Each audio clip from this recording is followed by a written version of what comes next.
안녕하십니까? 안녕하십니까? 아침마다 목요 특강 시간입니다. 눈이 그쳐서 다행이긴 합니다만 3월 폭설인지라 워낙 갑작스러워서 겨울 폭설에 비해서 그 피해가 훨씬 심각하다고 합니다. 예. 일단 바다 쪽에서는 출어를 못 나가서 피해가 심각하고요. 또 농촌에서는 비닐하우스나 과수원, 인삼밭 이런 곳이 많이 허물어졌다고 하는군요. 도시에서들도 네. 많이 불편하셨지만 네. 불편을 넘어서서 그렇죠. 피해까지 입으셔서 어떡할지 모르겠어요. 빨리 추스렸으면 좋겠습니다. 워낙 갑작스러운 공격에 대비하기란 쉽지 않습니다. 우리 인생도 마찬가지인 것 같습니다. 갑작스럽게 닥치는 어려움은 어쩔 수 없다 하더라도 조금 예견할 수 있는, 미리 내다볼 수 있는 것들은 좀 미리 준비를 하시는 게 좋지 않을까 싶어서 오늘 인생 노후 설계에 관한 특강을 준비했습니다. 이분께서는 그것을 인생 후반전이라고 네. 부르시는데 오늘 특강해 주실 분께서요. 우리가 흔히 생각하는 이제 노후에 어떻게 생활을 설계할 것인지 경제적인 부분은 물론이고 노후에도 사실 일이 중요하잖아요. 네. 일에 대한 부분 그리고 부부간에 어떻게 살아갈 수 있을지 하는 부분, 친구 관계, 사회생활 아주 여러 가지 면을 구체적으로 연구를 하신 네. 분입니다. 놀랍게도 이분이 벌써 이제 그 세대에 들어가셨다 해서 좀 깜짝 그렇군요. 놀랐는데요. 경기대학교 경영전문대학원의 엄길천 교수 모시겠습니다. 박수로 맞이해 주시기 바랍니다. 네, 어서 오십시오.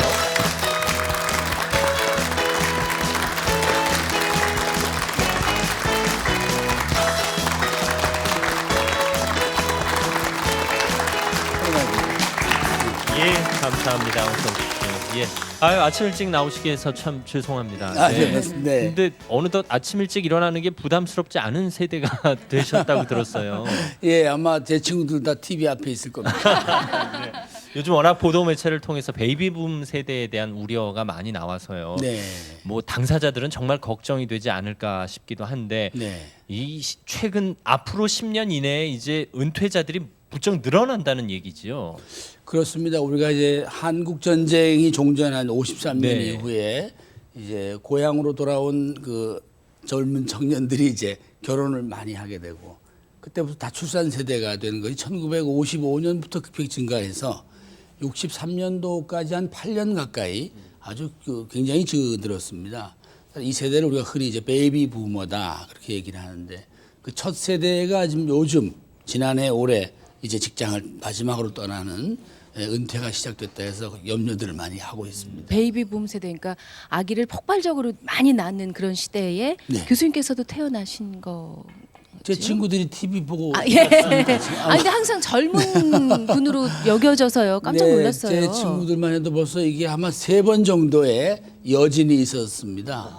10년 전에 사오정에 해당이 돼서 하필이면 또 그때 회사가 좀 어려웠던 사람들은 이제 조기 명퇴를 했어야 됐고 기업으로 치면 한 부서장 정도까지 올라간 사람들은 한 50살 정도.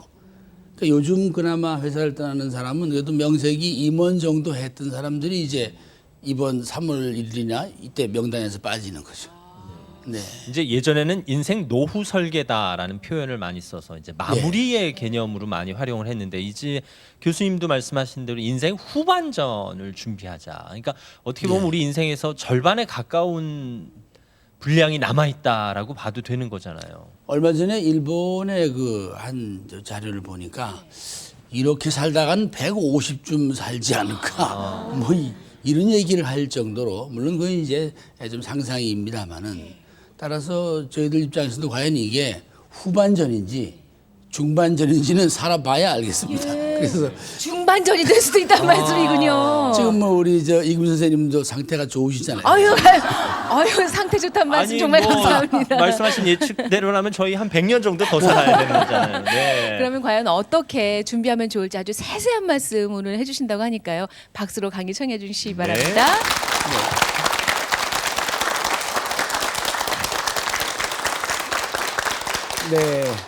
네, 사실 그 우리 사회에서 가장 열심히 일한 세대이기도 합니다. 또 어떻게 보면 일생을 경쟁 속에 살아온 세대이기도 하고요. 이분들이 이제 소위 오늘 이 얘기 주제가 되는 이 베이비 부머들인데 우리나라 제도가 이분들이 그 성장하고 가정을 이루면서 계속 바뀌었습니다.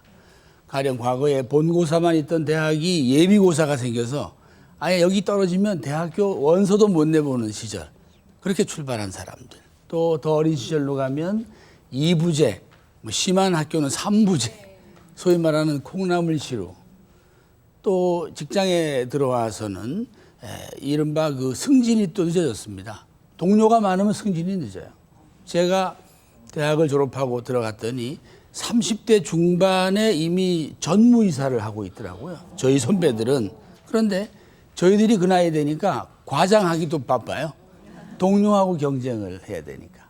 이제 그러면서 또 집을 구하려고 했더니 이번엔 무슨 청약 예금이나 부금을 들지 않으면 청약 자체가 어려워지는 그런 또 삶을 살아야 됐고, 그러다가 또 중간에 가서 아까 말씀드린 뭐 사오정이다, 또 최근에 와서는 조기 정년이다, 뭐 등등으로 인해서 노후에 대한 준비를 거의 하지 못한 채 그 이제 우리의 다출산 세대의 그 선두라고 하는 뭐 대략 1955년생을 기준으로 하면 이분들이 이제 올해쯤 거의 야인이 된다, 뭐 이런 점에서 사회적인 문제가 되거나 또는 개인들에게도 새로운 인생의 설계가 필요하다, 그렇게 보겠습니다. 대략 우리나라 국민의 7명 중에 1명 정도가 요 베이비 부머에 해당이 됩니다. 정말 많으시네요. 네. 여기 표가 지금 나와 있습니다만은 이제 1955년생 올해 만 55세 정도가 한 66만 명, 그다음에 이제 56년생부터 한 58년생까지가 한 78만 명. 그래서 이 무렵에는 사람들이 58년 개띠가 제일 고생한다, 그런 말들을 요새 많이 했지만 뒤로 가면 또 사정이 달라집니다. 61년, 62년 이때가 제일 많고요. 사실은 또 이 뒤에 가면은 한 번 더 있는데요. 71년생부터 75년생도 좀 많습니다. 네, 증가율이 떨어졌다는 것 뿐이지. 그래서 이러한 분들이 사회적으로 나오게 되는 요 시점에서 과연 이것을 은퇴로 봐야 할 거냐, 제2의 인생의 설계로 봐야 할 거냐 하는 면에서는 오늘 이른바 세컨드 라이프, 제2의 인생으로 보셔야 되지 않겠는가, 이런 생각이 듭니다. 또 국가 사회적으로도 이분들이 생산활동을 계속해주고 경제활동을 해주셔야 이 인구가 늘어야 경제가 커지는 거거든요. 출산이 감소하는 오늘의 현실을 놓고 보면 먼 훗날은 또 노동인구의 감소 문제가 생기게 됩니다. 그래서 일각에서는 정년을 좀 연장해서라도 경제활동을 좀 더 시켜야겠다, 뭐 이런 그 논의도 있습니다만은, 하나 중요한 것은 이 노후에 대한 개인적인 준비가 덜 돼 있는 분들이 대부분 이분들이기 때문에 지속적으로라도 경제활동을 좀 하셔야 되겠다 하는 게 오늘 저의 취지가 되겠습니다. 잠시 농담처럼 얘기가 있었습니다만은 이 세대의 여명, 남아있는 수명에 대해서는 장담하기 어렵습니다, 사실. 뭐 지금 점점 이 90세 이상 생존하는 국민의 숫자가 날로 늘고 있고요. 최근에 가서 이렇게 뭐 친구 부모님들 그 부음을 듣고 가서 보면은 한 80살 정도의 부음을 받아도 좀 괜히 애석하고 뭔가 아이고 좀 어떡하나 좀 더 사셔야 될 텐데, 이런 말이 저절로 나옵니다, 저절로. 네, 이런 것들을 생각해 본다고 하면 이 기간 중에 또 하나 우리가 염두에 둘 것이 이른바 건강 유지 비용이라는 당면한 문제가 있습니다. 뭐 제가 건강 전문가는 아닙니다만 통계를 보면은 사람은 60세 이후에 한 가지 이상의 질병은 가지고 산다는 거거든요.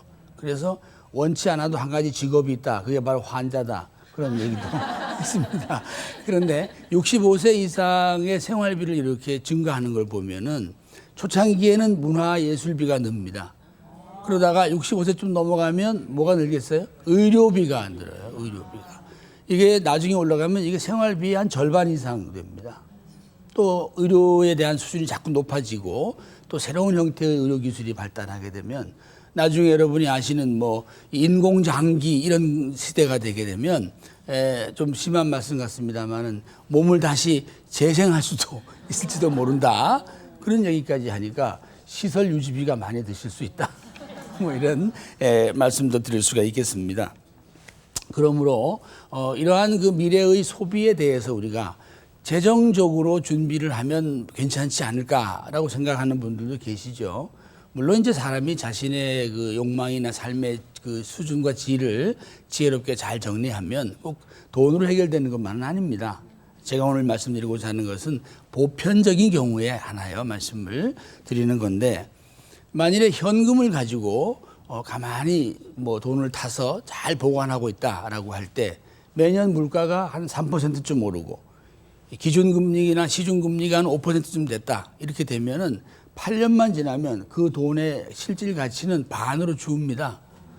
16년이 지나면 4분의 1이 돼서 처음에는 생계비가 됐다가 나중엔 생존비가 될 수도 있고 또 나중엔 국가나 이웃에 상의를 해서 본의 아닌 도움을 받아야 될 수도 있어요. 미국 국민만 해도 벌써 5명 중에 1명 정도는 이런저런 형태로 공동체로부터의 도움을 받고 있다는 게 나와 있습니다. 그런 점에서 볼 때 우리가 이 점점 이 직장 생활로부터의 기대감에 대하여 이 직장 생활이 좀 빨리 끝날 수도 있겠다 하는 것을 염두에 두면서 그로부터 미래의 계획은 가급적 가족과 함께 논의하시는 게 좋겠다는 말씀을 드립니다. 과거 우리가 일반적으로 이 직장 생활을 함에 있어서는 오늘날 60대 국민들의 경우는 본인들께서 살아오신 인생의 그 수입을 가지고 어느 정도 노후 생활이 가능했습니다. 왜냐하면 그분들은 그 당시에 여러분도 아시겠지만은 뭐 퇴직금 제도라든가 이런 등등의 사회적 장치가 있었고요. 또 예전에는 여러분이 그 외 재형저축 뭐 그런 거 들어보셨을 거예요. 그러니까 국가가 제도적으로 이 재산을 좀 형성하는데 일부 법정 장려금도 주고 세금도 좀 감해줘서 열심히 성실히 살면 웬만큼 미래가 준비되는 그런 시대였습니다. 그러나 점점 우리가 오늘날 살아가는 시대는 미래의 소비의 규모를 알 수가 없어요. 그건 이렇게 말합니다. 이 노후의 가난은 내가 정하는 것이 아니라 그 시대를 살아가는 성공한 젊은이가 정한다. 왜냐하면 지금도 조사를 해보면 65세 이후의 그 어르신들 중에 상당수 한 70% 정도는 나름대로 노후 준비를 하셨다는 겁니다. 그런데 오늘날 우리 젊은 사람들이 살아가는 생활의 질과 양의 그 모양은 그분들이 상상한 바가 없죠. 옛날 같으면 뭐 1년에 한두 번 천렵이나 다니시고 식생활하고 뭐 자녀들 좀 돌볼 수 있으면 노후가 다라고 생각할지 모르지만 지금 요즘 어르신들만 봐도 하루에 한 절반 이상은 문화, 예술, 이웃과의 친교 또는 뭐 여행, 외부 활동이 굉장히 많습니다. 문 열고 나가면 다 뭐 드나요? 다 돈 드는 거거든요. 그런 점에서 보면 우리가 삶의 질을 유지하기 위한 비용이 점점 높아지고 있는 것도 또 한편 이 세대 분들이 준비해야 할 미래의 예산 중에 하나다 그런 생각을 합니다. 그런데 이제 오늘 이런 그 아침마당에서도 이런 시간을 준비한 이유 중에 하나는 이게 전반전과 후반전에 큰 차이가 있는 것이요. 학력이 높고 좀 근사한 직업을 가진 분일수록 후반전에 가면 직업을 찾기가 어렵습니다. 일본의 예를 보면은 이게 뭐 학력으로 구분해서 죄송합니다만 통계니까 고등학교나 중학교 정도 학력을 가지고 60세를 넘기신 분은 오히려 수입이 늡니다. 네. 뭐든지 하시려고 하거든요. 그리고 체면이나 또 뭐 일의 종류를 크게 따지지 않습니다. 그런데 대학 이상의 그 학력이나 또는 그거에 비견한 사회생활을 하신 분들은 60세 이후에 거의 수입이 단절되는, 네. 본인도 그런 면에서 이제 마음을 닫게 되는 측면도 있고요. 이런 점에서 보면은 점점 이 직장 생활이 짧아지게 되면 고학력일수록 이 뒤에 대한 공백기가 클 수 있다는 겁니다. 그러니까 체면이나 뭐 여러 가지 때문에 섣불리 어떤 일도 찾기가 어려우신 거죠. 그런 분들은. 그렇기도 하고 또 예. 그분이 일할 수 있는 일들은 자리가. 젊은이들이 다 하게 되죠. 네. 또 일의 종류가 달라지고요. 근데 그렇다고 보면 정말 엊그제까지 일하시던 분이 갑자기 손을 딱 놓게 되면 얼마나 그 심정적인 허탈이 크시겠어요. 바로 이제 그런 면에서 남성들의 특징이 있는데요. 물론 뭐 남성이 다 그렇진 않습니다만 남성들이 약 95%의 남성은 46, 7살이 넘어서 인생에 충격이 오면 대체로 포기합니다. 막 적응하고 살아요. 뭐 갑자기 아내의 손을 잡고 나는 당신과 함께 할 거라는 둥, 뭐 나는 가사에 재미를 붙이고 싶다. 이런 말을 하지 않나.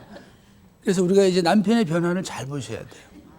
저도 적지 않은 세월을 방송을 했습니다마는 과거 그 외환위기 때 보면요. 아내에게 본인이 직장을 잃었다는 사실을 알리지 않은 사람이 많았었습니다. 그리고 어떤 사람은 제가 진행하는 라디오 프로그램에 전화를 했어요. 저보고 대신 좀 알려달래. 그래서 왜 그러냐 그랬더니 그동안 이제 매달 본인이 받은 위로금으로 월급을 대신해서 통장에 넣어줬는데 이제 오늘 똑 떨어졌다. 차마 준비 안 된 아내한테 말을 할 수가 없다. 그래서 제가 실제 두 부부를 중계방송한 적도 있습니다.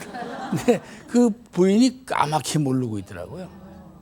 이제 물론 지금은 이제 그보다는 좀 상황이 달라졌습니다만은 우리가 또 하나 달라지는 시대의 큰 구조 변화 중에 보면은 이 훈련되고 숙련된 사람의 가치가 올라가는 산업 사회에서 창조적이고 모험적이고 도전적인 사람을 찾는 지식 문화 사회로 바뀌어 가게 되면 인생의 피크 타임이 빨라진다 그 말씀이에요.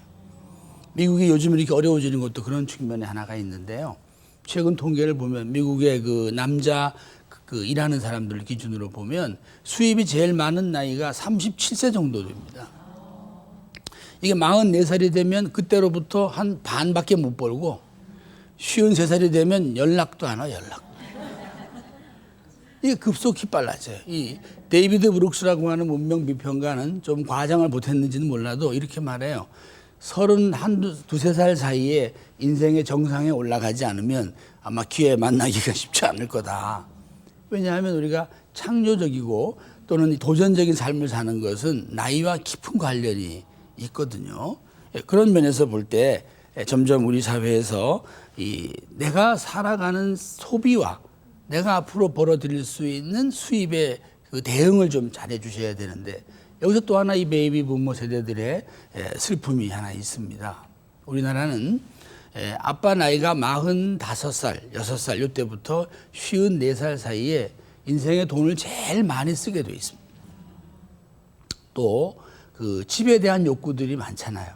그래서 처음에는 내 집이 필요했다가 나중엔 넓은 집이 필요하고 그런데 생애에서 또 가장 넓은 집에 살게 되는 나이도 이때입니다. 이걸 인생 최후의 구입 시기다 이렇게 말해요. 그러니까 이 시기에는 집과 같은 자본 비용도 많이 나가야 되고 또 아이들이나 부모나 본인을 위한 생활비도 많이 나가야 하니까 이 부분에 대한 대응이 이제 안 맞는 겁니다. 그래서 현실적으로 점점 가계 부채가 늘고 있습니다. 우리가 1997년도의 외환 위기는 부채는 부채인데 그때는 무슨 부채죠? 기업의 부채입니다. 기업이 빚이 많아서 그걸 해결하느라고 우리가 뭐 집에 있는 금부치도 가져 나오고 아주 노력을 해서 참 놀랍게도 빨리 극복이 됐어요. 왜? 기업의 부채는 대상이 분명하고 또 구조가 분명하니까 나라도가 도울 수가 있고 또 다른 방식으로 해결이 가능합니다. 그런데 최근의 문제는 뭐가 많은 거죠? 가계 부채가 많거든요. 지금 현재 대략 부채가 있는 가정의 평균 가계 부채는 한 4, 5천만 원 정도 이렇게 될 겁니다. 아마 이 방송 들으시는 분 상당수가 일정한 이자를 내고 계실 거라고요. 근데 문제는 일정한 수입이 있을 때 이자가 나가야지. 그렇지 않고 만일에 이자만 계속 나가면 나중에 생활 규모를 줄이셔야 하죠. 그런 측면에서 또 하나 제가 생각하는 것은 이제 우리가 제일 많이 드는 비용이 하나가 주거비입니다. 주거비. 우리나라가 생활비에서. 우리가 이 집값이 올라가는 건 양면성이 있습니다. 나의 자산 가격이 올라가서 좋아 보이지만 돌아앉으면 생계비가 그만큼 올라갑니다. 주거비가 주는 비중이 약 16% 이상 되거든요. 그런 면에서 볼 때 우리가 주거비로 들어가는 비용은 사실 이것이 예를 들면은 뭐 집을 세를 준 사람에겐 그게 자산이잖아요. 하지만 넓은 집에 두 분이 살고 계시면 그게 자산이 아니고 부채입니다. 유지비가 나가잖아요. 그런 점에서 우선 먼저 생활 방식을 좀 바꾸셔야 되겠는데 그 중에 하나가 우리 요즘 뭐 이 얘기는 좀 전국적으로 해당되는 얘기일 수도 있습니다만은 좀 넓은 집에 살려고 했던 그간의 생각들을 좀 정리할 필요가 있겠다 하는 생각이 듭니다. 왜냐하면 이 베이비 부모들이 이제 새 집을 사기 시작했던 30대 중반부터 계속 우리나라는 조금 큰 집일수록 평당 가격이 높았습니다. 소위 중대형 선호가 높았다 그렇게 볼 수 있어서 우리가 아는 이른바 수도권을 예를 들면 신도시에 가면 중대형 아파트가 많죠. 바로 요 세대들이 그 집에 대한 욕구가 높아질 때 그것을 그 집값 상승을 막느라고 일시에 많은 집들을 지어준 게 오늘의 그 중대형 아파트가 신도시에 많이 몰려 있는 또 하나의 이유이기도 하고요. 또 우리가 요즘 보면 약간 교외 지역에 가면 집만 덩그렇게 모여 있는 단지들이 있습니다. 아파트들이. 근데 지역하고 어울리지 않게 아파트 평수가 굉장히 큽니다. 네. 이런 점들이 다 우리도 알게 모르게 이 넓은 집에 대한 그간의 사회적인 기대들이 집을 이렇게 많이 중대형 쪽으로 공급을 해놓은 셈이죠. 하지만 최근에 와서 보면은 은퇴한 가정들의 소비 생활을 이렇게 체크해 보면 소비비 지출이 갑자기 막 줍니다. 주는데 다른 건 줄이기가 있을 수 있어요. 뭐 이를테면 문화비도 줄일 수 있고 하지만은 이 집은 정해놓으면 줄이기가 어렵습니다. 그 자체가 돌아가야 되기 때문에. 최근의 조사를 보니까 은퇴 후 가계 소비는 본인이 원건 원치 않든 간에 약 9% 이상 소비를 줄이고 있더라. 그런 얘기예요. 그런데 놀라운 것은요. 본인의 삶을 유지하는 생활에 들어가는 비용은 가구당 약 80만 원 정도밖에 못 쓰고 있더라는 겁니다. 그럼 나머지는 뭐였겠느냐? 아까 제가 말한 그런 시설에 대한 비용, 자동차 유지비 뭐 이런 것들이죠. 외부 활동이 많고 남의 시선이 있거나 또 아이들에 대한 그 양육이나 교육에 대한 공간이 필요할 때 만들어 놓은 것을 은퇴한 이후에 바꾸지 않고 그냥 가는 거예요. 제가 며칠 전에 제 친구한테 이런 얘기를 했더니 저보고 그 친구도 지금 놉니다. 아마 TV 보고 있을 텐데. 뭐 한 40여 평짜리의 어느 신도시에 살아요. 얘기를 쭉 했더니 저보고 하는 말이 그래 자네 말이 맞긴 맞는데 지금 이제 그 친구 두 아이가 나가서 일을 하니까 둘이 산다 그래요. 40여 평이면 넓습니다. 네, 그거 부르고 찾으려면 전화해야 돼요, 사실은. 근데 이 친구가 말이 사람이 간사한 게 손님이 한 명만 와도 좁아 보인다는 거예요. 이 일을 어떻게 하면 좋냐. 그래서 그 방 두 개는 뭐 하냐 그랬더니 뭐 하나는 자기 컴퓨터가 있고 하나는 또 부인 컴퓨터가 있고 그렇다고 그래요. 그래서 대학 선생은 컴퓨터가 한 방에 다 있다. 근데 책상 앞에 있어야 뭐 자주 뭘 하든지 하지 컴퓨터하고 뭐 날짜 잡고 일하느냐 말이지. 이런 우스갯소리를 했는데요. 이 고정비라고 하는 것은 마약과 비슷합니다. 잘 안 떨어져요. 그래서 정말 이 아침마당 이 시간을 계기로 두 분이 손을 잡고 중대한 결심을 하지 않으면 담배 끊는 것보다 더 어렵습니다. 생활 규모 줄인다는 게. 그런 면에서 우리가 은퇴 이후의 그 설계도에 있어서 중요한 것은 수입과 소비의 관계를 지속적으로 균형을 맞추려고 해야 된다. 이런 말씀이죠. 경영의 본질이 뭐냐 하면 대차가 맞아야 되거든요. 대변과 차변이 맞으면서 밑에 내려가면 뭐가 있어야 되죠? 남는 게 있어야죠. 잉여가 발생해야 됩니다. 저축이 있어야 되는데 지금 뭐 저축은 고사하고 반대로 왼쪽에 있는 부채가 늘어서 전체를 바꾸게 되나요? 오른쪽에 참 위측에 있습니다. 제차도표에 보면. 그래서 이런 것들을 막기 위해서 저는 먼저 여러분에게 이 잡 테크, 이 직업에 관한 말씀을 먼저 드리려고 합니다. 이 베이비 부모 세대들이 또 사회적 특징이 하나 있는데요. 이분들 시대에 우리 산업사회가 모양을 갖추게 됐습니다. 그러니까 웬만큼 안정된 직장도 좀 만들어져 있었고 또 그 당시에 이른바 재벌 기업이라는 게 있어서 저기 들어가면 아마 일생을 책임질 수 있을지 모른다. 이런 생각을 가지고 많은 젊은이들이 재벌 기업에 응시를 했고요. 또 많이 뽑았습니다. 저만 해도 당시 제가 들어가던 회사에 제 동기생이 250명이었으니까. 그래서 그때는 대기업에 들어가면 한 일주일 이내에 연락 옵니다. 중매하는 사람이. 이제 결혼할 때 되지 않았느냐. 네, 그래서 철없는 저희들이 그때 결혼을 많이 했습니다. 이 말씀은 뭔가 하면 우리가 전업주부라는 건 아주 가치 있고 소중한 일이긴 하지만 한 여성과 한 개인으로서의 사회활동에 대해서는 기회를 갖기가 어려운 또 다른 제도입니다. 그것도 하나의. 그런 점에서 볼 때 이제는 아내가 남편을 대신하건 또는 손을 잡든 간에 이 제2 세컨드 라이프를 설계하는 데 있어서 주역이 좀 돼야 되겠다. 그런 말씀을 드리고 싶습니다. 남편들이 여러분에게 젊은 날 지키기 어려운 공헌들을 많이 했습니다. 뭐 행복하게 해준다. 손에 뭐 물 안 젖게 해준다. 뭐 걱정하지 마라. 이래놓고 조용히 잘 보시면 최근에 변화가 있을 거라고요. 이 이야기는 지금 우리나라의 제법 유명한 마케팅 회사에 60대 중역으로 계시는 여성이 저한테 직접 해준 얘기입니다. 명문대학을 나온 남편이고 어느 유명한 기업의 임원이었는데 언제부턴가 자꾸 그 응접실 그 탁자 위에다가 신문 광고란을 펴놓고 가더라는 거예요. 그래서 왜 저러나 뭐 자기네 회사 무슨 모집 광고가 났나 하고 이렇게 유심히 이렇게 보면 전부 부녀 사원 모집 뭐 가정과 일이 병행 가능 뭐 이런 거 써놓더래요. 그래서 있는 그 광고들에요. 나중에 또 그래도 계속 그냥 무심코 봤더니 밑줄을 쳐놨더래. 월수 150 뭐 아이 오기 전에 돌아갈 수 있음 뭐 그래도 안 봤더니 나중엔 동그라미를 쳐놨더래. 하시는 말씀이 자기가 지금 다니는 이 회사가 그 남편이 동그라미 치는 회사래요. 남편이 뭔가 사인을 보냅니다. 여러분 혹시 보세요. 지금 탁자 위에 신문 광고. 이런 것처럼 이 전성기의 남성들이 힘을 잃게 되거나 사회적 기회가 줄어들게 되면 왜 어려우느냐. 남성들은 조직형 인간이라 그래요. 그래서 자기 또래하고 어울리면 힘이 셉니다. 동창생 만나면 갑자기 목소리가 올라가지만 아래 위만 조금만 벌어져도 이게 힘이 안 나요. 그런 점에서 본인이 혼자 열심히 60이고 70이고 하고 싶어도요. 이 사회 주역이 내 시대가 아니면 뭐 얼굴이 알아야 뭐 가서 뭘 하죠.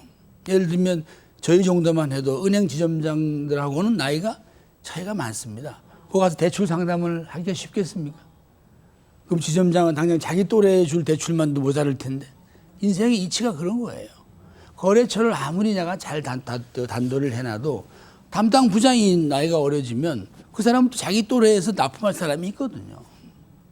이것이 함께 가야 하는 사회에서 생기는 현상이기도 하죠. 그런 면에서 보면 우리는 이제 부인들께서 내가 그동안 쓰지 않았던 단어들이잖아요.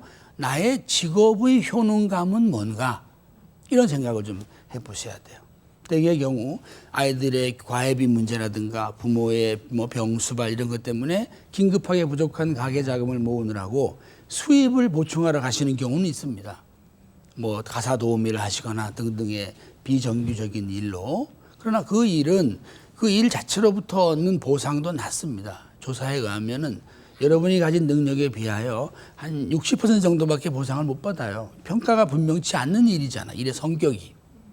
그러므로 우리가 이 직업이라고 하는 것은 어디서 오는가를 생각하면 요즘은 이제 이렇게 말합니다. 영어로 뭐 민주주의도 아니고 사회주의도 아니다. 지금은 재능주의다.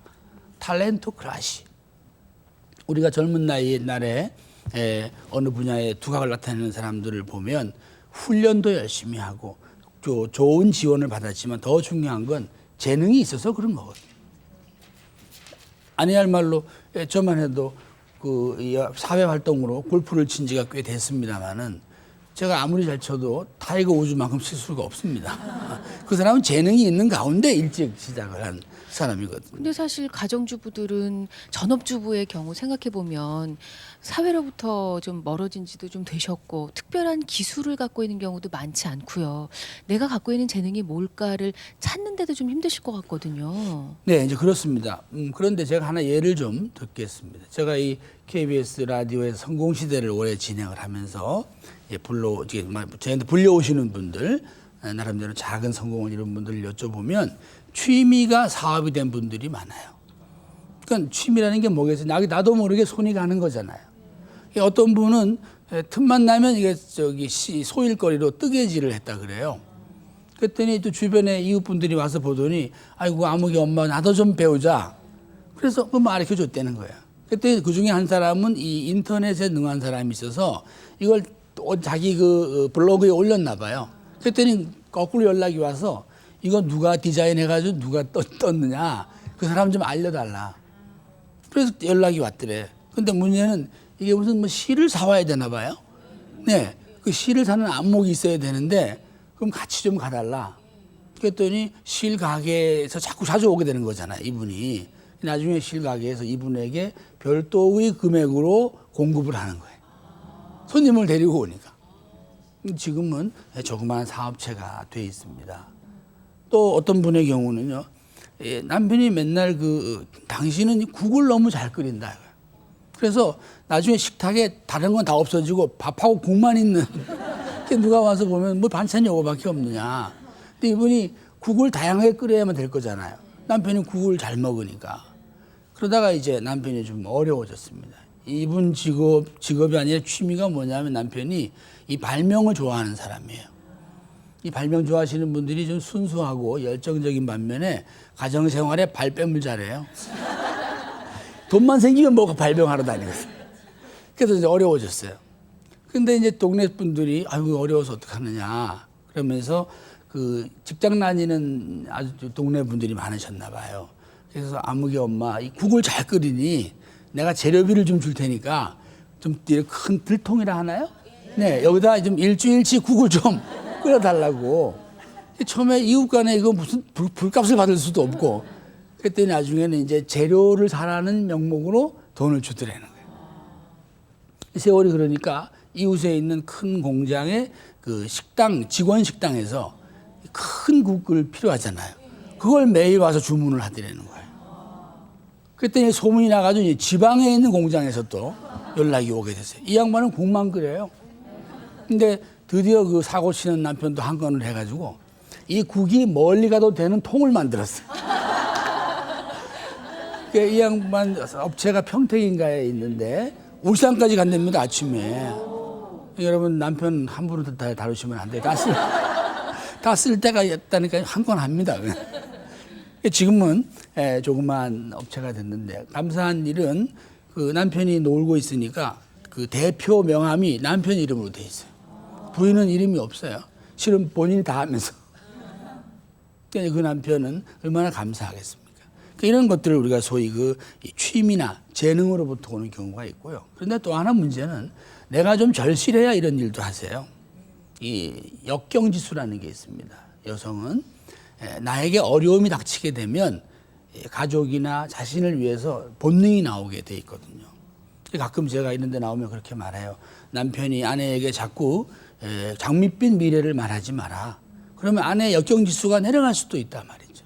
그래서 남편의 성공을 아내에게 알리지 말라. 그런 말도 제가 때로 하는데 이 방송 들으시는 남편들 폼 잡지 마세요. 네, 잃는 것도 있습니다. 대차 관계니까. 근데 이제 어떤 분이 남편이 아주 사업을 잘 하셨어요. 근데 갑자기 부도가 났습니다. 근데 이 부인이 생각을 해보니까 동네 나들이라고는 해본 게 자기 동네밖에 없어요. 여기서 내가 무슨 일을 하려고 보니 다 누가 하고 있는 거예요. 세탁소도 있고 뭐 빵집도 있고. 그런데 본인이 시집 오기 전에 어머님한테 배운 것 중에 하나가 만두를 잘 빚는 법, 만두소를 만드는 거, 이게 기억이 나더래요. 근데 살던 집은 경매로 넘어갔습니다.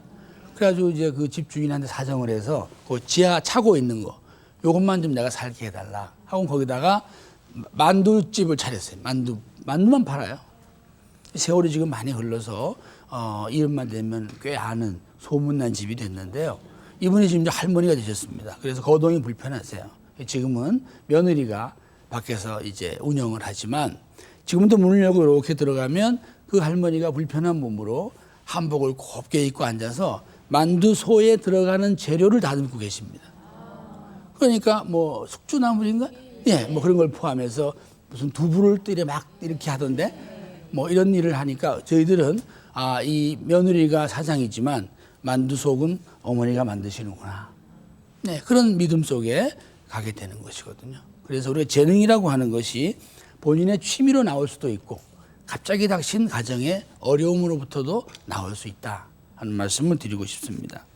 또 하나는 남편들이 이 외부 활동을 많이 한 이 베이비 부머들의 경우 아내에게 조력할 수 있는 숨어진 또 다른 재능이 있을 수 있습니다. 요새 보면 가끔 저 한강변에 가면 혼자 나와서 트럼펫 이런 거 부는 남자 못 보셨나요? 아니 더럽게 공원에도 그런 분들 계시고 하더라고요. 제가 아는 어느 친구는 이 트럼펫이 과거에 불고 싶었었나 봐요. 근데 뭐 직장에서 그거 불다가 바로 쫓겨납니다. 아파트에서 연습도 안 되고. 근데 이 가정이 갑자기 자기가 일자리를 잃었어요. 그 사람이 45살에 일자리를 잃었습니다. 야, 이 트럼펫을 불려면 거리에 나가서 불어야 되는데 그럼 거리에 나가서 부를 때 사람이 와야 되고, 그럼 내가 할 줄 아는 게 뭘까 하고 연구한 게 호떡을 만들어 보자. 그래서 호떡 노점상을 이제 생각했어요. 근데 본인의 취지는 그게 아니고 이 나팔 부르려고. 청중이 많아야 될 거잖아요. 그래가지고 여자 대학교 앞에 가서, 당시에 요 노점상을 막 쫓겨다니잖아요. 뭐 그러거나 말거나. 그런데 이제 또 하나 재밌는 것은 호떡을 팔아도 꼭 그 무대 의상을 입고 자기 꿈이 그거였으니까.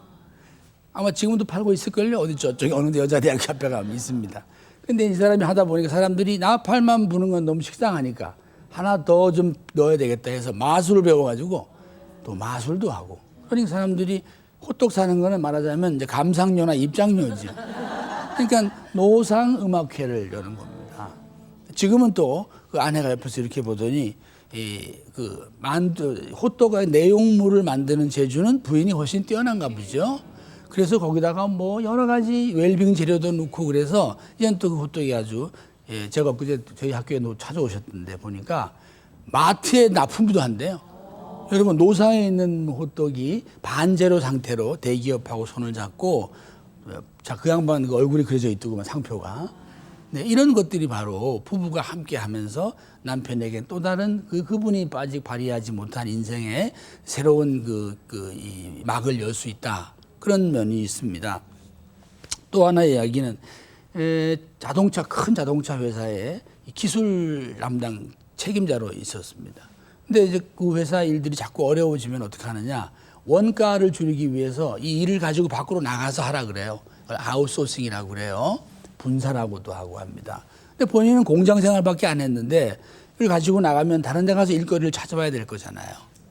근데 이 부인은 가정생활만 했지만 이 각종 모임의 총무 뭐 이런 걸 많이 할 정도로 대인관계가 좋았던가 봐요. 참고로 말씀드리면 여성들은 남성에 비하여 수평적 협력에 능한 편입니다. 그래서 친구들 간의 사이가 좋은 반면에 선후배 사이는 별로 안 좋습니다. 위에 사람 말 잘 안 듣거든요. 속마음이 있어가지고 모임에 늦게 와가지고 가령 다음 모임 어디서 하자고 정해놓잖아요. 본인이 반드시 반기를 듭니다. 나 거기 안 간다. 남자들은 늦게 왔으면 얘기 안 해요. 늦게 온 죄로 그리 가자. 그리고 속으로 가면서 그 왜 그리로 가지? 이제 쭉 구성거리고 가지만 말이죠. 그런 면에서 이 납품업체는 수평적 협력을 많이 해야 되거든요. 여러 곳에 물건을 넣어야 되고 관공서도 가야 되고 금융회사도 가야 되는데 살림밖에 안 한 부인이 남편에게 용기를 줬습니다. 당신 그러면 회사에서 일정 기간 일을 준다면 따가지고 나와라. 내가 외부 일은 하마. 그래서 지금 충남 아산이라는 곳에서 자그마한 자동차 부품 공장을 그 부인과 함께 하고 있습니다. 따라서 우리가 이런 것들을 고려해 본다고 하면 부모로부터의 받은 어떤 그 자산을 가지고도 새로운 기회를 얻을 수도 있습니다. 제 친구 얘기이기도 한데, 제 친구가 이제 그 직장을 그만두고 나오니까 어머니께서 열심히 일한 가게를 하나 줬습니다. 이거 가지고 좀 세를 받아서 한번 살아보면 어떠냐. 그랬더니 제 친구의 아내가 하는 말이, 세를 주면 뭐 얼마밖에 받지 못하는데 우리 둘이 여기서 무슨 일을 하면 집세도 안 나가고 뭔가 할 수 있지 않겠는가 하더니 삼계탕을 잘하는 집을 찾아다니더니 1년을 그 집에 가서 주방 보조를 하더라는 겁니다. 그리고 오더니 여보, 내가 이런 그 비법을 배워왔으니 그 어머니 가게에서 삼계탕 집을 합시다. 근데 제 친구는 기술자 출신이라 동창회 와도 말도 한마디 못해요. 난 장사 못한다. 그랬더니 당신은 주방에서 나오지 말라. 그때 그 친구가 그럼 주방이 안 보이게 해달라. 그래서 그 친구 가게에 가면 주방을 돌아가야 돼요.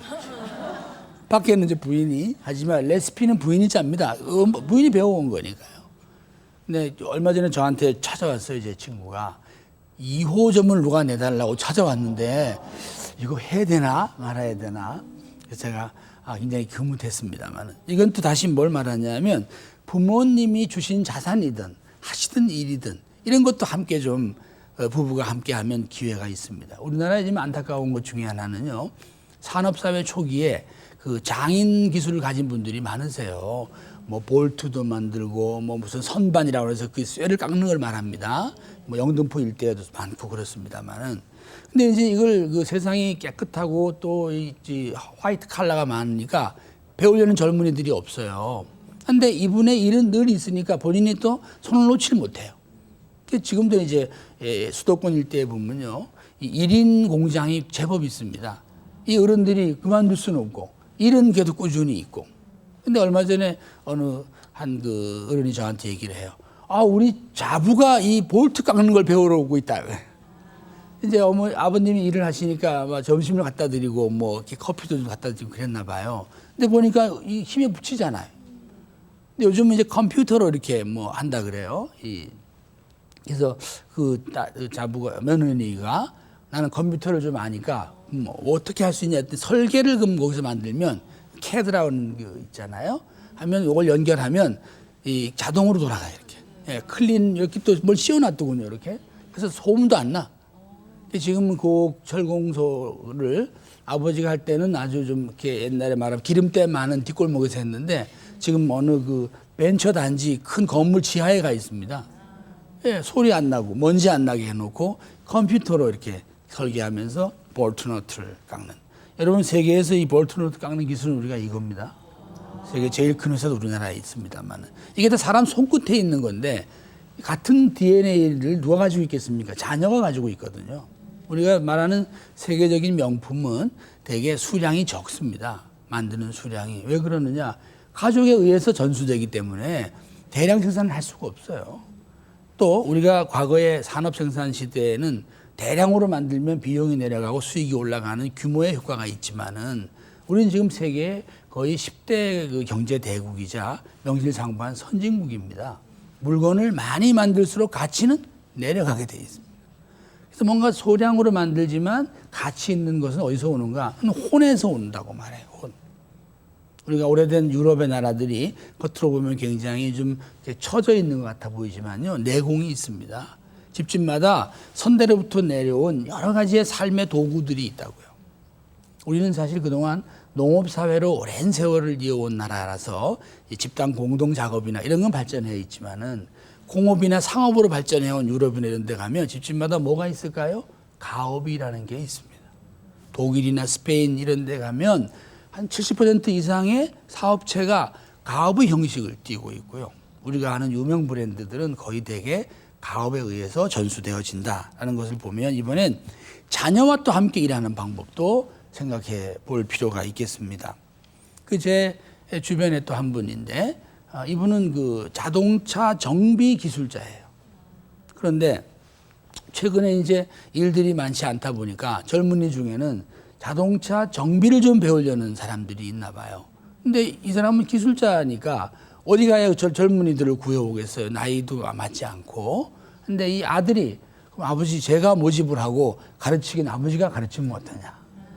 그래서 가면 아들은 모집 담당 부원장이고 아버지는 교육 담당 원장님이고 그래서 저 종로에서 조그맣게 하고 계세요. 근데 최근에 보니까 보기 다르게 잘 되는 것 같아요. 왜냐하면 다른 나라 제3국으로 나가는 그 기술 인력 중에는 그런 걸 배워서 그 나라에 가서 또 이제 사업을 해보려고. 네, 우리의 과거의 그 경제 단계에 맞는 나라로 갈 경우 거기 가서 자기가 자동차 정비 공장을 차려보겠다. 뭐 이런 생각을 가지고 오는 젊은이들이 있다고 합니다. 이 평소에 모임을 많이 다녀서 아내나 또 남편, 아이들한테 좀 이렇게 미움을 사는 아빠가 있었습니다. 그러니까 친구도 많고 단체도 많은데 일자리를 잃게 됐어요. 근데 그 아들은 디자인을 공부한 사람입니다.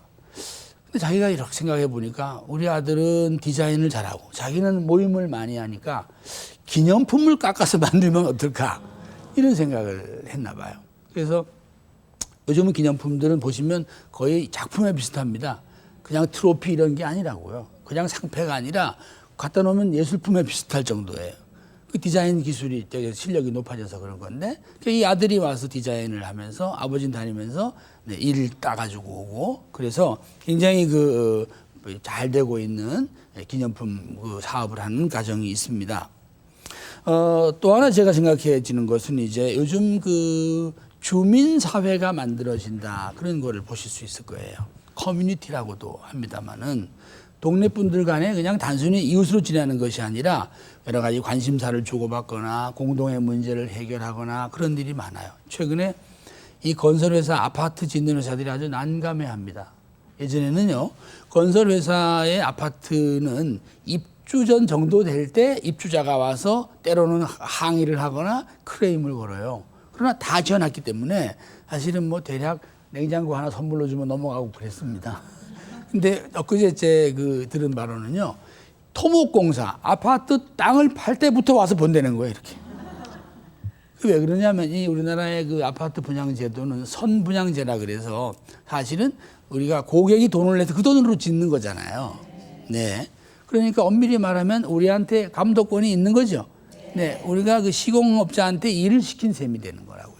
그래서 도대체 저분이 저걸 어떻게 와서 감독을 하나 하고 봤더니 토목과 나왔더래. 그 대표, 그 주민 대표가. 그리고 이렇게 봤더니 뭐 토목 기술사더라는 거예요. 이건 굉장히 높은 수준의 기술을 말해요.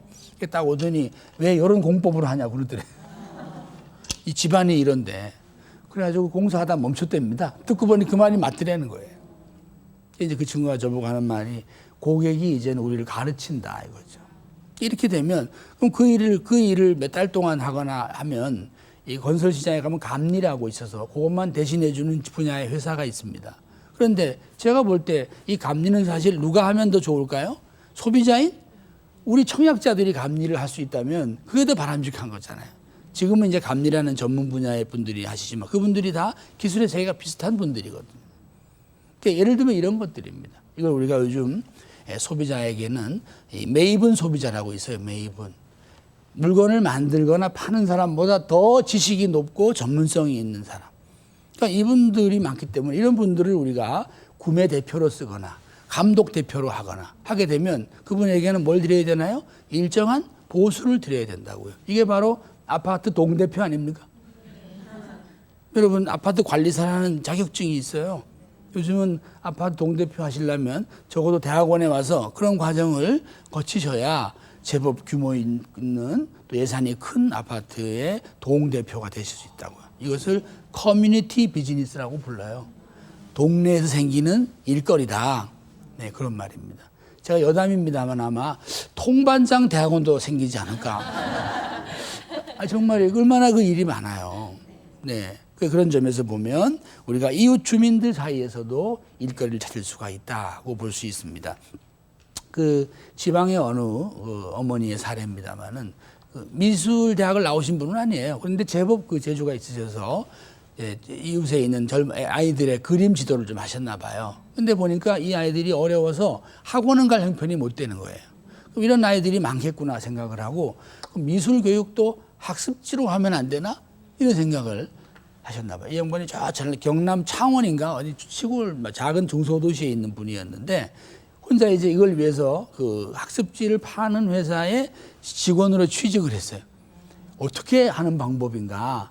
그래 배워서 지금은 서울로 옮겨서 전국 규모의 그런 본인의 미술 어린아이들 지도를 위한 학습지니까 저렴한 비용으로 방문 미술 학원이죠 말하자면 이런 것들이 자기의 재능도 있지만 주민사회의 힘을 또 바탕으로 또 그분들에게 도와드리기도 하고 하는 이런 일들이 아주 많아진다 하는 것을 말씀드리려고 합니다.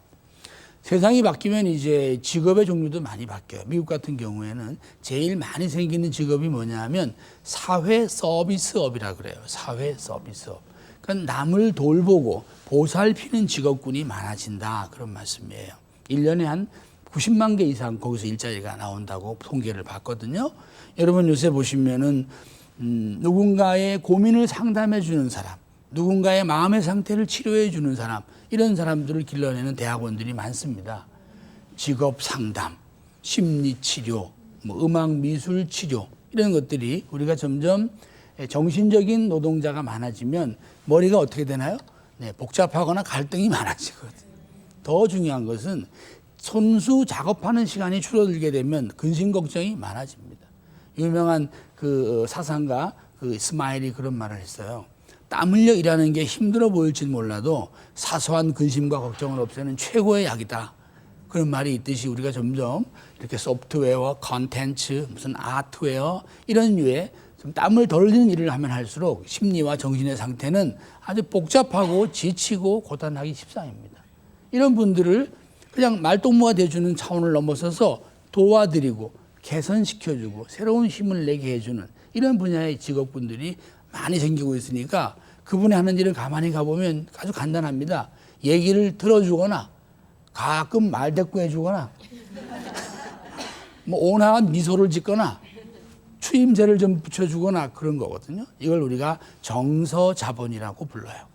근데 남성과 여성으로 보면 여러분이 보셔도 정서자본은 누가 풍부하겠어요? 물어볼 필요가 없습니다.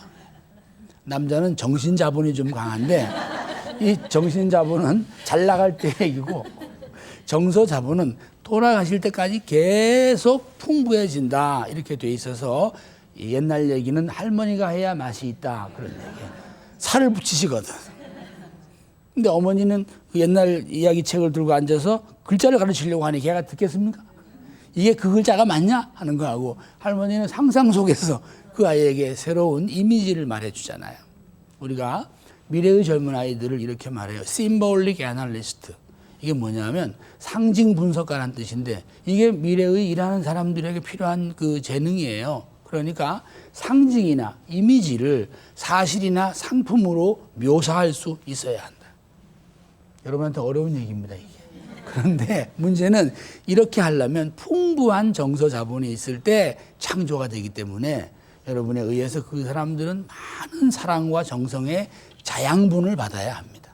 그렇지 않으면 아주 심각한 또 갈등 사회가 나오게 되죠. 그런 면에서 보면 우리가 요즘 뭐 hospitality라는 용어가 있어요. 남을 돌보고 보살피고 반갑게 맞아주는 거. 이것도 직업입니다.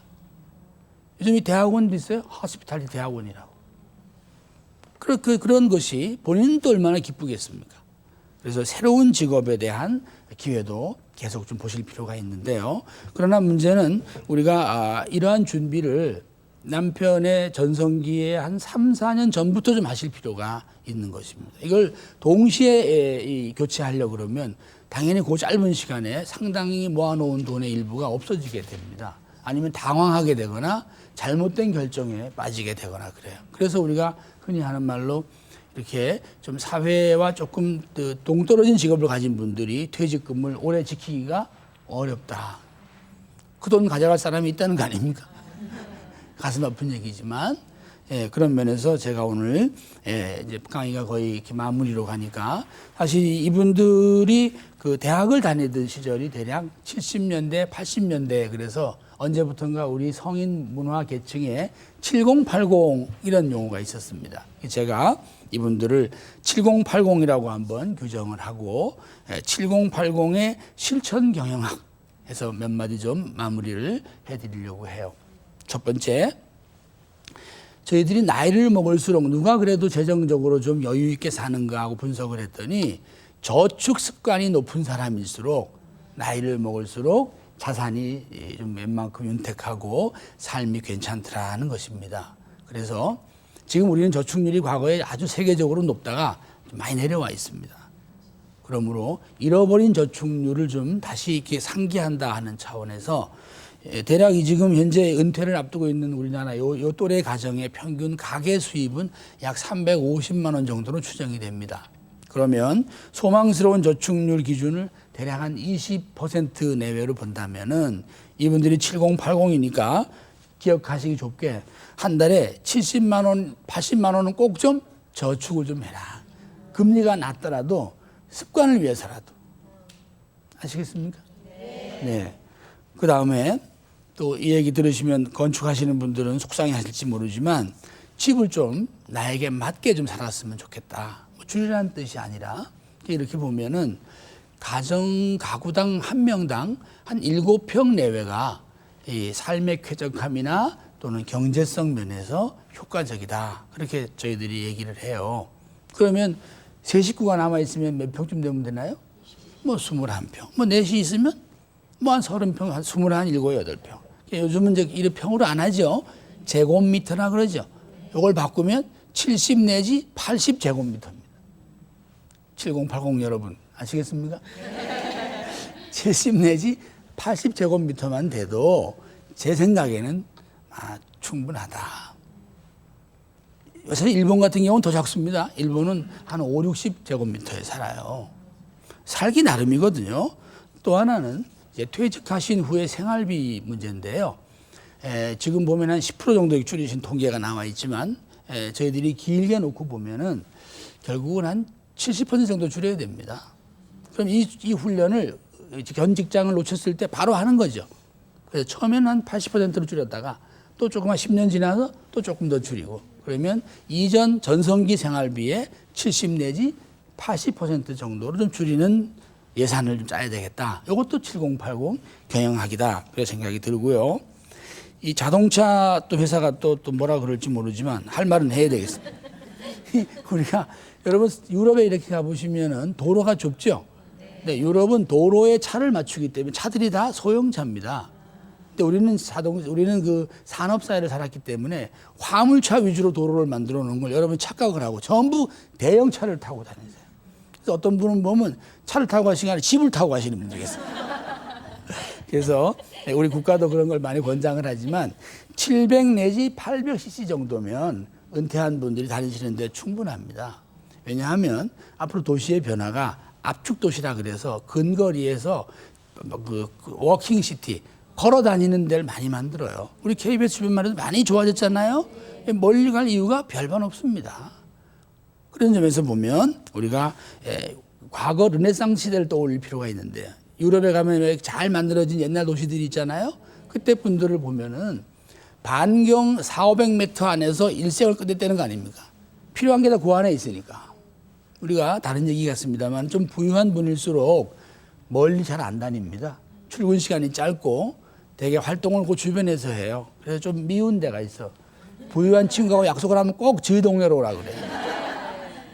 이제 점점 삶이 좋아지게 되면 우리는 지역마다 그렇게 모여 살게 될 것입니다. 그런 면을 보더라도 원거리로 가는 곳은 대중교통을 이용하시면 되잖아요. 그런 면에서 좀 이 자동차 문제, 이건 뭐 통행료나 세금, 연료비에서 설명이 필요 없는 이야기가 되겠습니다. 또 하나 마지막으로는요.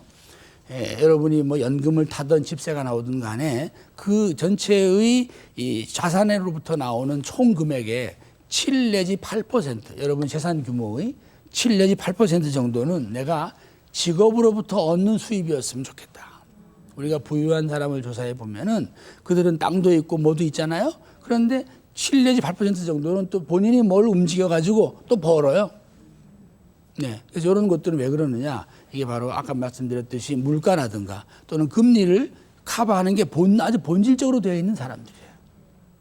세상에 여러분이 수입을 많이 할수록 다른 나라에서 물건을 가져오잖아요. 우리나라 물가가 아무리 안정이 돼도 수입하는 나라의 물가가 올라가면 물건 가격은 올라가게 돼 있습니다. 그게 뭐 원유라든가 우리나라의 곡물 다 다른 나라에서 되게 가져오거든요. 그래서 대체로 연간 물가는 4% 이상 늘 오른다는 것을 염두에 두셔야만 세계 물가니까, 우리는 특히 수입 국가니까 이런 것들이 필요하다는 말씀을 드리고 싶습니다. 그래서 이제 그 삶으로 실천해서 옮기신다고 하면 좀 뭔가 줄여서 사는 지혜. 근데 이게 줄이다 보면은 사람이 약간 좀 창피해지거나 좀 곤혹스러워질 수 있습니다만은 당당하고 아름답게 줄일 수 있어야겠다. 그 중에 하나가 뭐냐? 손수하는 거죠, 손수. 조그마한 가구도 요즘 가구를 손수하는 분들 많아요. 가르치는 학원도 있습니다. 네, 저도 제 주변에 그 제 후배 교수들 보니까 자기 연구실에 아주 제법 이쁜 책상을 갖다 놨어요. 물어봤더니 그 자기가 만든 거라고. 이렇게 주말마다 어디 가더니 뚝딱 그래가지고 배워봤어요.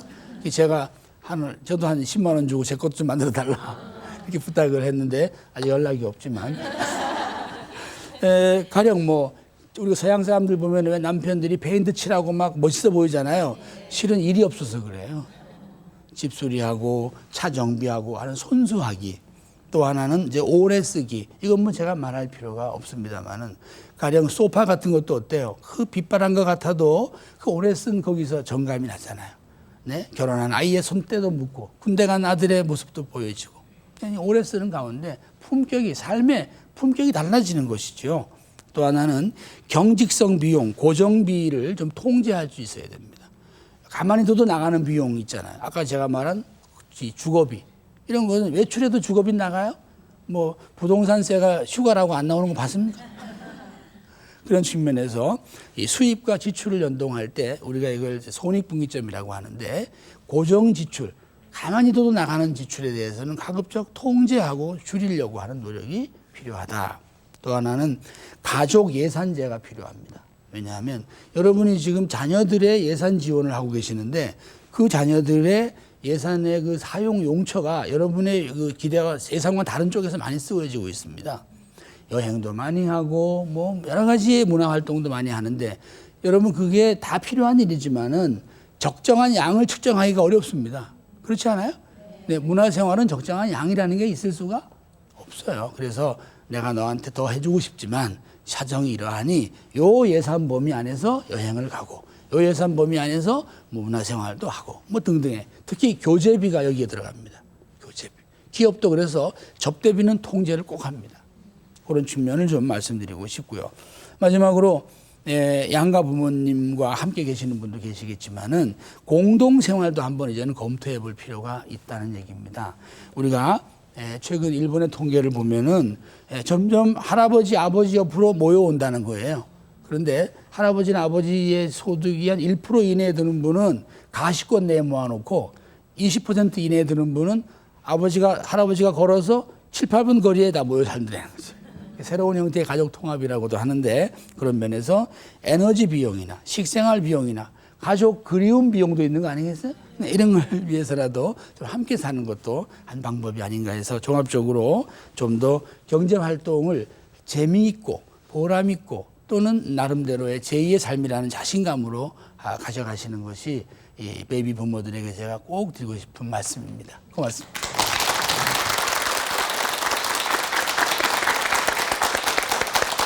예, 감사합니다. 뭐 흔히 남자들이 생각하기에는 내 몸이 부서져도 어떻게든 돈을 벌어다 갖다 줘야 된다라고만 생각을 하는데 좀 멀리 본다면 네. 아내와 함께 일하고 아내의 힘을 받을 수 있는 좀 열린 마음이 필요하지 않을까 하는 생각을 하네요. 네, 그렇습니다. 예. 그 일부 남편들 중에는 내가 그래도 끝까지 책임져야 되지 네. 않겠나 뭐 그러는 그 마음은 내가 이해는 하지만 현실은 그렇지 않거든요. 또 다른 면에서 보면은 더 아름다운 사랑이 시작할 수도 있는 겁니다. 부부가 함께. 네. 아까 말씀하신 것처럼 여성이 훨씬 현실에 적응하는 그 유연성이 뛰어나다. 그렇습니다. 네. 예, 이런 면은 참고하실 필요가 있을 것 같아요. 네, 특히 어려워진 역경을 이기는 예. 힘은 압도적으로 여성이 높다 그렇게 돼 있어요. 특히 저희 같은 40대 중반 세대들은 굳이 불필요한 건 늘리지 말고 줄여가는 예, 거. 나중에 줄이느니 네네. 미리 그냥 적응해서 사는 것도 괜찮겠다 늘릴 수 싶네요. 있다면 부부의 사랑은 늘려도 좋죠. 네. 사랑방 늘리고 이러는 건 좀. 예, 예. 그리하겠습니다. 네, 경기대학교 경영전문대학원의 엄길청 교수셨습니다. 강의 마음에 드셨습니까? 박수로 감사 인사 전하겠습니다. 감사합니다. 선물 소개해드리겠습니다. 구정마루에서 백화점 상품권 준비해 주셨습니다. 금성출판사 푸르넷 공부방에서도 백화점 상품권 마련해 주셨습니다. 네, 오늘 오후부터 날씨가 좀 풀린다고 합니다. 봄이 빨리 왔으면 좋겠습니다. 저희 내일 오겠습니다. 감사합니다. 감사합니다.